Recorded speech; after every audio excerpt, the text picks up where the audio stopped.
और अब बात समाजवादी पार्टी के मुख्तार प्रेम की। मुख्तार अंसारी की मौत के बाद से कई बड़े नेताओं के गाजीपुर जाने का सिलसिला जारी है। इसी कड़ी में आज समाजवादी पार्टी के मुखिया अखिलेश यादव गाजीपुर पहुंचे और इस दौरान उन्होंने अंसारी परिवार के घर यूसुफपुर फाटक का भी दौरा किया, उनके परिजनों से मुलाकात की। दरअसल मुख्तार अंसारी का 28 मार्च को कार्डियक अरेस्ट की वजह से जेल में निधन हो गया था।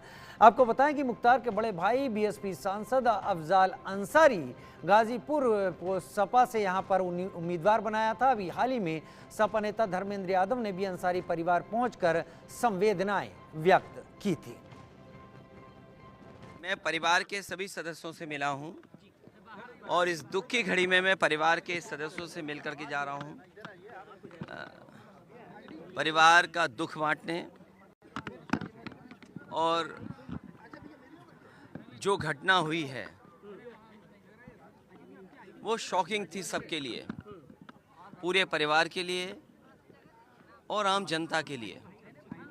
और तब बहुत ज़्यादा शॉकिंग है कि मुख्तार अंसारी ने खुद कहा कि उसको जहर दिया जा रहा है और वही बात सामने आई।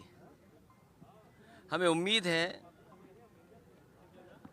कि सरकार सच्चाई सामने लाएगी और परिवार को न्याय मिलेगा। जब से भारतीय जनता पार्टी की सरकार आई है तब से इंस्टीट्यूशंस में भरोसा कम हुआ है। आपने उत्तर प्रदेश में देखा है, लोग अपने न्याय के लिए आत्मदाह तक कर रहे हैं, तहसीलों में जान गई है। मुख्यमंत्री आवास तक लोग गए हैं और जाकर के आत्मदाह किया है। मुख्यमंत्री आवास हो, मुख्यमंत्री की ऑफिस हो, जेलों में जान गई, थानों में, अस्पतालों में। और कस्टोडियल डेथ में उत्तर प्रदेश लगातार आगे बढ़ता चला जा रहा है। आखिरकार सरकार क्या चाहती है और सरकार का काम करने का तरीका क्या है? इसीलिए हमारा मानना है, समाजवादियों का मानना है कि न्याय हो और सच्चाई सामने आए। समाजवादी पार्टी के कई नेता मुख्तार अंसारी की मौत के बाद से ही कालीबाग कब्रिस्तान लगातार पहुंच रहे थे। कुछ एक स्थानीय स्तर के कांग्रेस के नेता भी थे।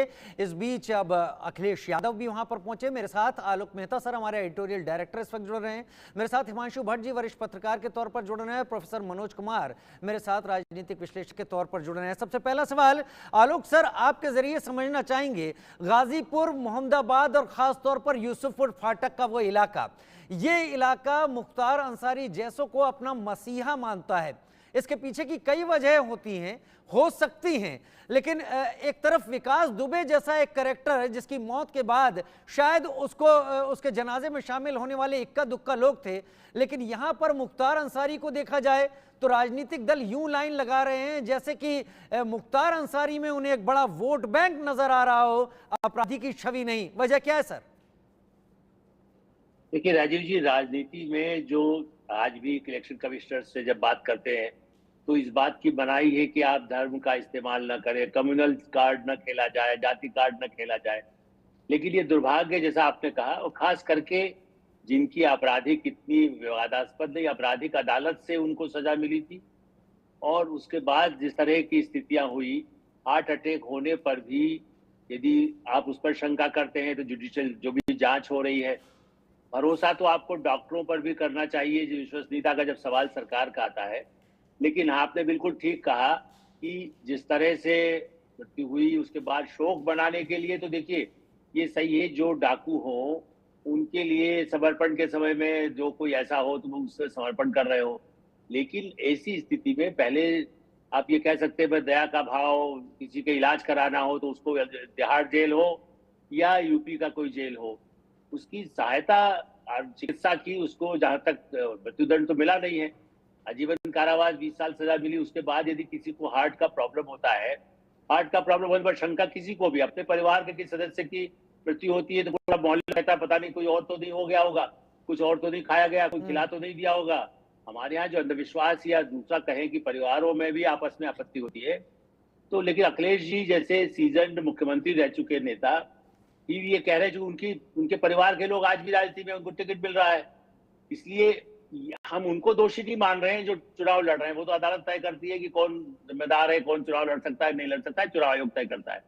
लेकिन हाँ, आपने बिल्कुल ठीक कहा कि ऐसी भीड़ में चाहे वो हिंदू हो या मुस्लिम हो, यदि आपराधिक पृष्ठभूमि है तो उसको रंग दे करके राजनीतिक रंग और सांप्रदायिक रंग मिलना बहुत ही भारतीय लोकतंत्र के लिए दुखद ही नहीं है, बल्कि इतने अच्छे लोकतंत्र में आप तो अभी जमीनी इतना दौरा करके आए, लोगों में उतना उत्साह है, उसे हिंदू मुस्लिम में बांटना बहुत ही खतरनाक है। वो खुद आत्म जी जैसे कह सकते हैं कि अपने ऊपर ही छुरा मारना जैसा है। मैं हिमांशु भट्ट जी से भी यही बात पूछ लेता हूं। हिमांशु भट्ट सर, मैं खुद गाजीपुर में मौजूद था और मैंने गाजीपुर में ये देखा कि जब मुख्तार अंसारी को लेकर लोग और खास तौर पर मोहम्मदाबाद के लोग, उन्होंने एक मसीहा की छवि ओढ़ रखी थी और वो कृष्णानंद राय हत्याकांड के बारे में नहीं सुनना चाहते थे। वो केवल ये सुनना चाहते थे कि यहां पर मुख्तार ने कितने अच्छे काम किए हैं। राजनीतिक दल जब जोड़ने लगे तो उसको किस नजरिए से देखा जाए? समाजवादी पार्टी एकदम, उसके सभी नेता विधायक सब वहीं पहुंच रहे हैं। देखिए, ये कमनसीबी है, जैसे आलोक सर ने बताया, ये कमनसीबी है हमारे लोकतंत्र की। 1947 से ये चीज चली आ रही है। आप ही सोचिए कि जिस इंसान के ऊपर 8 हत्याओं के आरोप हो, वो इंसान जब हार्ट अटैक से मर जाता है तो उसके जनाजे में आपको लाख लोग दिखते हैं। ये क्या दर्शाता है? लोकल पॉपुलैरिटी जो होती है ना, कभी कभी क्या होता है कि ये पॉपुलैरिटी जो होती है वो हमको लुभावनी लगता है कि हाँ, इतने सारे लोग इनके पीछे हैं, ये इनकी प्रशंसक लोग हैं। ऐसा नहीं होता। ये लोग, कई लोग ऐसे होते हैं जो डर के मारे इनके पीछे जाते हैं। और जहां तक समाजवादी पार्टी का सवाल है या फिर कांग्रेस का सवाल है, वो तो अल्पसंख्यकवाद को लेके अपनी राजनीति पिछले 70-75 सालों से चला रहे हैं। और यही बात हमें देखने मिलती है। मुख्तार अंसारी तो एक उदाहरण है। ये ओवैसी जी को क्या जरूरत पड़ गई थी कि हैदराबाद से वो जाके उनके घर पे पहुंचे? ये था क्या? ये मुस्लिम वोट, अल्पसंख्यक वोट जो वो इलाके में बहुत ज्यादा है, वो अपने हाथ से बाहर न निकल जाए, उसे साधने का एक सीधा साधा प्रयास था। और ये आरोप लगना स्वाभाविक है कि सरकार ने जहर देके मार दिया, ये कर दिया। उसके लिए जांच है हमारे देश के अंदर, अपना न्याय तंत्र जिंदा है। वो आएगा, उससे पता चलेगा कि हकीकत में हुआ क्या था। ठीक है सर, अगर सही बात है, ठीक है, मगर ऐसे आरोप लगाने से पता जरूर चलेगा। वो तस्वीर जो है और जिससे राजनीतिक दल अपने को जोड़ रहे हैं, मनोज जी, क्या यहाँ पर ये कहा जा सकता है कि कट्टरता के लिए नेता ही जिम्मेदार नहीं होते, कहीं वो जनता भी जिम्मेदार हो जाती है? क्योंकि मुख्तार अंसारी के उस कट्टर चेहरे के पीछे शायद जनता का भी उतना ही रोल था, क्योंकि 5 बार विधायक चुन के मोहम्मदाबाद की जनता ने उसे भेजा था। तो इसको तो एक तरीके से मौका मिला है, तो समाजवादी पार्टी भुना रही है। देखिए राजीव जी, सबसे पहले मैं हिमांशु जी की बात को आगे बढ़ाऊंगा, क्योंकि उन्होंने स्वतंत्रता के बाद की बात की। देखिए, इस देश में आजादी के बाद से जिस प्रकार से खास करके मुस्लिम समाज को अपीजमेंट किया गया, और आप देखिएगा ये सिर्फ मुख्तार अंसारी की बात नहीं है। आप देखिए, जो भी मुस्लिम लीडर जो आए हैं, चाहे विधानसभा में, विधान परिषद में या लोकसभा में, उनका जो एंट्री, राजनीतिक एंट्री हुआ है, अपराधी के आधार पे हुआ है। उनका कहीं ना कहीं से अपराधी से कनेक्शन रहा है, क्रिमिनलाइजेशन से कनेक्शन रहा है। और वो धीरे धीरे 90 के दशक में, 90 के बाद से जिस प्रकार से भारतीय राजनीति का अपराधीकरण हुआ, और उसमें खास करके विशेष करके जब एक धर्म संप्रदाय के जब लोग होते हैं, तो इस धर्म की अब क्या पता, मुझे समझ में नहीं आता है कि मतलब सब कुछ जानने के बावजूद भी इस तरीके की चीजें देखने को मिलती है। तो मुझे तो लगता है कि कहीं ना कहीं इसको पॉलिटिकल पार्टीज उसको अपने बेनिफिट, चूंकि चुनाव का समय है, और अखिलेश जी जब एक समय आए थे तो खुद टिकट काट रहे थे, लेकिन आज वो जिस प्रकार से चूंकि चुनाव का नजाकत देख के उनके जो सिंपैथी वोट है उसको किस प्रकार से हम अपने पार्टी में कन्वर्ट करें, तो मुझे लगता है कि ये भारतीय राजनीति का एक चरित्र बन गया है।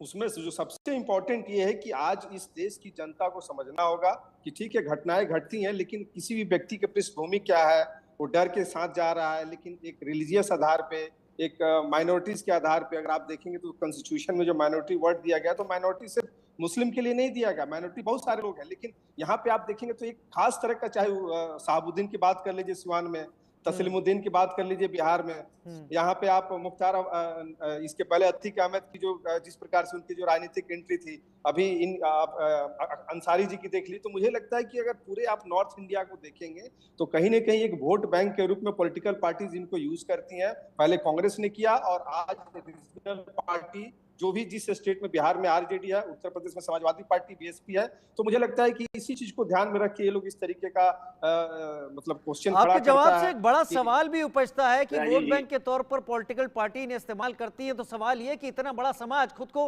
वोट बैंक के तौर पर इस्तेमाल करने ही क्यों देता है, जबकि शिक्षा है, शिक्षा दी जा रही है। फिलहाल समय मेरे पास इतना ही है, मैं क्षमा चाहूंगा आप सभी से। आलोक सर, जी आलोक जी, एक अंतिम तक है।